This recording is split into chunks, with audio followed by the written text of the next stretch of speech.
నా పేరు డాక్టర్ కొట్టే చెన్నయ్య, రిటైర్డ్ ప్రిన్సిపల్ మరియు కర్నూలు జిల్లా బీజేపీ అధికార ప్రతినిధిని కూడా. వాజ్పేయి పరిపాలనలోనూ విదేశీ వ్యవహారాల్లోనూ దిట్ట. వాజ్పేయి విదేశీ వ్యవహారాల శాఖ మంత్రిగా అమెరికాతో సంబంధాలు మెరుగుపరిచారు. ఈ సమయంలో అమెరికా ప్రెసిడెంట్ జిమ్మీ కార్టరు భారతదేశాన్ని దర్శించారు. చైనాకు కూడా వెళ్ళాడు. కానీ ఈయన అక్కడ ఉన్నప్పుడే చైనా వియత్నాంపై దాడి చేయడంతో నిరసనగా వాజ్పేయి భారత్కు తిరిగి వచ్చేశారు. యూరోప్ దేశాలలో తిరిగి ఆ దేశాలతో కూడా మంచి సంబంధాలు ఏర్పరచుకున్నాడు. ఈ సమయంలోనే ఇజ్రాయెల్తో రహస్య చర్చలు జరిపి వారితో కూడా మంచి సంబంధాలు ఏర్పాటయ్యేటట్టు చూశాడు. ఐక్యరాజ్య సమితి జనరల్ అసెంబ్లీలో ఫారిన్ మినిస్టర్గా మొదటిసారిగా హిందీలో మాట్లాడి అందరి మన్ననలను పొందాడు.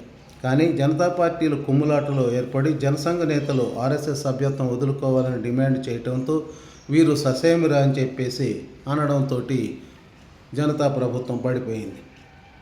చరణ్ సింగ్ను కాంగ్రెస్ ప్రధాన పీఠంపై కూర్చోబెట్టి కొద్ది కాలంలోనే దించేసింది. 1980 ఎన్నికలు జరిగి 353 సీట్లతో ప్రభుత్వాన్ని ఏర్పాటు చేసింది ఇందిరాగాంధీ. అప్పుడు కూడా న్యూఢిల్లీ నుంచి వాజ్పేయి గెలిచారు. 1980 ఏప్రిల్ 6న జనసంఘ్ భారతీయ జనతా పార్టీగా అటల్ బిహారీ అధ్యక్షుడిగా ఏర్పడింది. 1984 అక్టోబర్ 31న ఇందిరాగాంధీ సొంత సిక్కు గార్డులే కాల్చి చంపారు. అది సాధువులు చనిపోయిన గోకులాష్టమి రోజునే. ఇందిరా చనిపోయిన తర్వాత జరిగిన ఎన్నికల్లో వాజ్పేయి 1984లో గ్వాలియర్ నుంచి ఓడిపోయారు. ఈ ఎన్నికలలో రాజీవ్ గాంధీ గెలిచి ప్రభుత్వాన్ని ఏర్పాటు చేశారు. 1987లో రాజీవ్ గాంధీ అయోధ్యలోని రామలల్లాను దర్శించడానికి భక్తులకు అనుమతి ఇవ్వడంతో ఆ కార్యక్రమం మొదలైంది. 1984లో కేవలం 2 సీట్లే గెలిచినటువంటి భాజపా 1989లో 89 సీట్లు గెలిచింది. యూపీ సింగ్ ప్రధానిగా నేషనల్ ఫ్రంట్ అధికారంలోకి వచ్చింది. కానీ వారు అధికారం నిలుపుకోలేకపోయారు. వీపీ సింగ్ తర్వాత చంద్రశేఖర్ ప్రధాని అయ్యాడు. కానీ అంతర్గత కలహాలతో నేషనల్ ఫ్రంట్ పడిపోయింది. 1990-91లో జరిగిన అసెంబ్లీ ఎన్నికలలో అప్పుడు యూపీ, రాజస్థాన్, మధ్యప్రదేశ్, హిమాచల్ ప్రదేశ్ రాష్ట్రాల్లో బీజేపీ అధికారంలోకి వచ్చింది. 1991 ఎన్నికల్లో బీజేపీకి 121 సీట్లు వచ్చాయి. పివి నరసింహారావు ప్రధానిగా సంకీర్ణ ప్రభుత్వం ఏర్పడింది.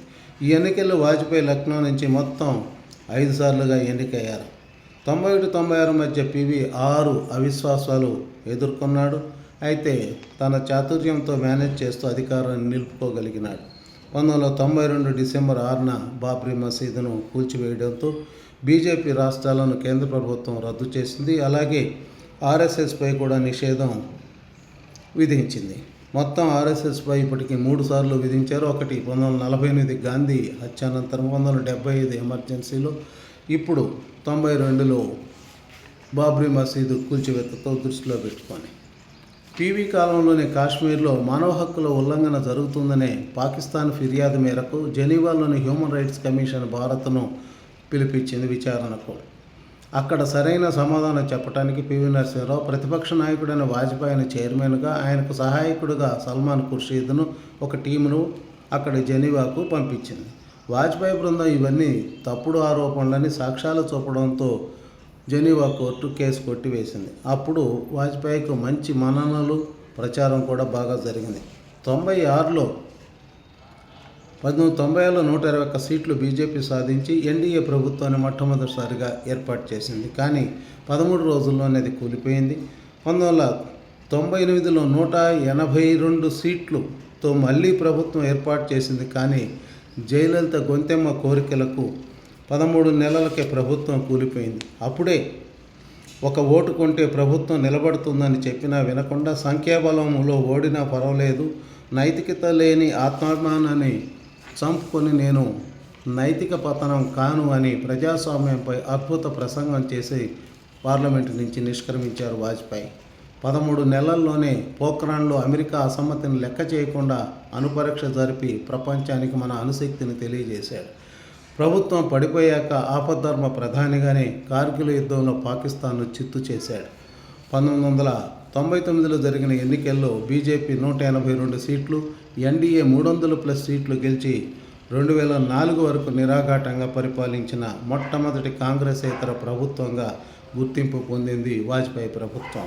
ఈ 5 ఏళ్లలో అద్భుతమైన అనేక పథకాలను అందించి ప్రజలను మన్ననలు పొంది నేటి మోడీ ప్రభుత్వం యొక్క మోడల్ పరిపాలన చూపి మోడీ మూడోసారి కూడా ఎన్డీఏ ప్రభుత్వాన్ని విజయవంతంగా నడిచేటట్లు ప్రోత్సాహాన్ని ఇచ్చింది నాటి వాజ్పేయి ప్రభుత్వం. అందుకే ఆయన శత జయంతి సంవత్సరంలో 26 జిల్లా కేంద్రాల్లో వాజ్పేయి విగ్రహాలను ప్రతిష్ఠించుకొని ఆ మహాత్మునికి మనం ఈరోజు కూడా నివాళులు అర్పిస్తూ మనం స్మరించుకుంటూ ఉన్నాం.